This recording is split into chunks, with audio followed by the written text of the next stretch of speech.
అని 10 సంవత్సరాలు దేవుడు చూశాడు వినలా.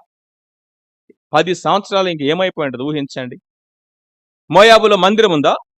మోయాబులో బలులర్పణలు ఉన్నాయా? మోయాబులో ఆరాధన ఉన్నదా? మోయాబులో విశ్వాసులు ఉన్నారా? దేవుని యొక్క సహవాసం ఉందా? సంఘం ఉందా? ఏముంది నీ మోయాబులో ఉన్నావు? రొట్టెలున్నాయి, రొట్టెలున్నాయి చాలు.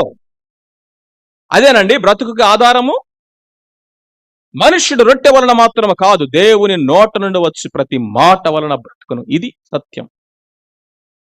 రొట్టెల కోసం వెళ్తే మనుషులే పోయారు.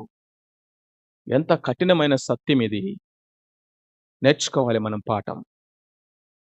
అర్థమవుతుందా? కాబట్టి మనం ఎక్కడ పడితే అక్కడ పరుగులెత్తకూడదు. ఎక్కడ పడితే అక్కడ మనం పరుగులెత్తకూడదు. ప్రభువుని అడగాలి, ప్రభువుని అడగాలి. భక్తుడైన దావీదును చూడండి. ప్రభువా నన్ను